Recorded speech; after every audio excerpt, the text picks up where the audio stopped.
एक आता आपण उभे पद्मावती म्हणजे 3 माच्या, एक पद्मावती माची, सुवेळा माची, संजीवनी माची, चौथी माची हनुमंती दादा फणसे. आणि माझ्या दृष्टिकोनातून तरी दादा नसेल म्हणत तरी मी सांगतो राजगडाची 5वी माची म्हणजे सुनील दादा गोंडे. कारण त्याचं कारण असं गड जागला दादा हनुमंती दादा फणसे नंतर गडाच्या प्रत्येक वाटा प्रत्येक म्हणजे गोष्टी अगदी दगड न दगड माहिती असताना माणूस म्हणजे सुनील दादा. आणि सुनील दादा पूर्ण मराठी सण सगळे हिंदू सण किल्ल्यावर साजरा करतो. आज त्याच्यामुळे सगळी टीम तयार केलेली आहे दादाने. आणि मी अटॅच झालो म्हणजे घटस्थापनेपासून 2 वर्षापूर्वी मी अटॅच झालो दादाबरोबर. एक ओळख झाली आमची. आणि खरंच ह्या माणसाबद्दल आपण सर्वांना अभिमान वाटला पाहिजे की कोणतरी आपल्यातला एक मुलगा येतोय एवढं सगळं करतोय आणि एवढी टीम उभं करतोय. कारण नुसतं उभं करणं सोपं असतंय पण जवळपास 3 वर्ष झाले असतील 3-4 वर्ष झाले असतील 6वं वर्ष हे म्हणजे कुठेही न थांबता न हे करता आजपर्यंत आत्ता जे गुढी उभारली तोपर्यंत चालू आहे. म्हणजे हे कार्य आपण म्हणतो ना शब्दात त्याचं हे करणं बरोबर नाही. तर म्हणजे हा असा आमचा मित्र आमचं मार्गदर्शक सुनील दादा गोंडे. कधी किल्ल्यावर आला तरी या माणसाला भेटा तुम्ही. दादांनी आपल्याला जी माहिती दिली तर खरंच दादा आमचा हा महालक्ष्मी निसर्ग भ्रमंती ग्रुप आहे.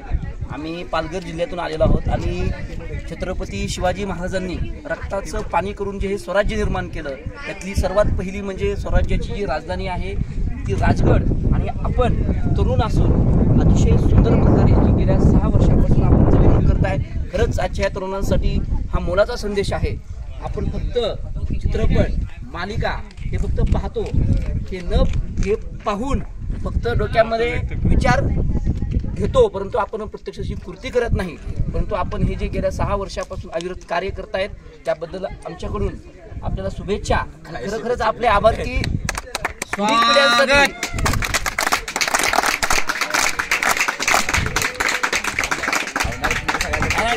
तुम्ही जगताय हे पाडव्याच्या शुभेच्छा द्या तुम्हाला सर्वांना गुढीपाडव्याच्या आणि हिंदू नववर्षाच्या राजगड थेट शुभेच्छा.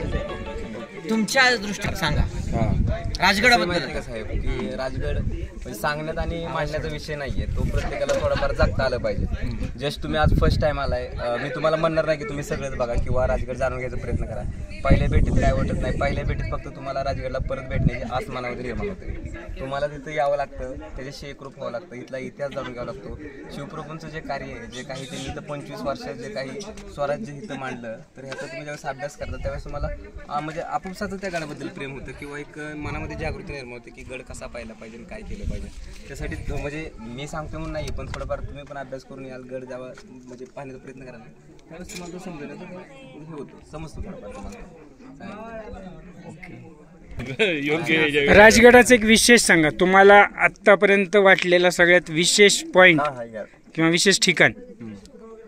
म्हणजे राजगडचं प्रत्येक म्हणजे बुरुज एक विशेष आहे. म्हणजे ज्या गडाला शिवाजी महाराजांचा 25 वर्षाचा संवाद लाभलाय म्हणजे त्या जागेमध्ये काहीतरी खास असणारच आहे. त्यात काही म्हणजे दुमतच नाहीये काही. म्हणजे या गडावर महाराजांचं 25 वर्ष वास्तव्य होतं. 25 वर्ष 25 प्लस. त्यातल्या त्यात मग जे जवळचं माझं काय असेल तरी पद्मावती माझी शिवाजी महाराजांचा बराचसा जो राज्यकारभार होता ते या माचीवरून चालायचा. समोर आपण गेलं तर महाराजांची राजसदर तिथं महाराजांची जी देवी होती पद्मावती देवी इथं मंदिर आहे. आणि इथं आसपास पण आपण बघितलं मुख्य बाजू म्हणलं तरी चालेल त्याच्या जवळ चांगली पद्मावती कार्यकर्ते बाईट मध्ये आवाज येतो. म्हणजे हा गड चढताना माझा वैयक्तिक अनुभव मला तर फार त्रास झाला. मी विचार केला की महाराज त्या काळामध्ये गडावरती घोडे मोठमोठे हत्ती तोफा हे म्हणजे मी विचार नाही करू शकलो कसे आणत असतील त्याच्याबद्दल सांगायला गेलं ना तर मी काही त्याचं काही असं मोठा जाणकार नाहीये. बट त्यावेळेस घोडे वगैरे हे खाली मोस्टली पायथ्याला असायचे. तिथून पुढे महाराजांसाठी किंवा राणीवासांसाठी जे असायचं त्यांचं काही कुटुंब पालखी वगैरे असायची. इतक्यावर घोडा आणणं किंवा परत त्यांचं निगा वगैरे हत्ती फक्त रायगड किल्ल्यावर छोटे आणून ते मोठे करायचे. हत्ती त्यांच्या म्हणजे ताफ्यात. राजगड किल्ल्यावर कुठलंही हत्ती घोडे नव्हतं. युनिट खाली असायचं थोडक्यात ते म्हणतो ना त्यांचं दल पाली दरवाजावर हा राजमार्ग आहे. आपण जो चढलो तो चोर दरवाजा. आपण राजगडावर होतो आणि राजगडावर आपल्यासोबत सुनील दादा, ज्यांनी हा किल्ला मागील 6 वर्षापासून ते इथंच वास्तव्य करतात. प्रत्येक सण जाऊन येऊन असतात, वास्तव्य नाही सॉरी, प्रत्येक समारंभ, वर्षाची सुरुवात आहे आज गुढीपाडवा, त्यांनी त्या ठिकाणी गुढी उभा केलेली आहे आणि त्यांनी आपल्याला या राजगडाविषयी, इथं असलेल्या पद्मावती मंदिराविषयी, त्याचबरोबर त्यांच्यासोबत हे आपल्या मालुसरे सरांचे मित्र, त्यांच्याच गावातील, त्यांनी सुद्धा आपल्याला बंधू त्यांचे मालुसरे सरांचे बंधू, त्यांनी सुद्धा आपल्याला खूप छान माहिती दिलेली आहे. आणि माझ्या मते आमचा सध्या अर्धा किल्ला झालेला आहे. बघून फक्त वरी आले तरी आपल्याला अजून बराचसा किल्ला बघायचा आहे. पण आजच्या दिवसामध्ये जेवढा किल्ला होईल तेवढा आपण बघूया. आणि आमच्या महालक्ष्मी निसर्ग भ्रमंती ग्रुप तर्फे आम्ही सर्वजण आपले आभारी आहोत. धन्यवाद. एकट्या वाटेल तुम्हाला काय म्हणजे त्यावेळेस मंदिरात येऊन एक रात्र फक्त घालवायची, तुम्हाला पॉझिटिव्ह एनर्जी आल्याशिवाय राहणार नाही. हा माझा वैयक्तिक अनुभव. बरोबर आहे सर, वाटलं मध्ये गेल्यानंतर खरंच वाटलं. मी येताना पण मी सांगत होतो तुम्हाला.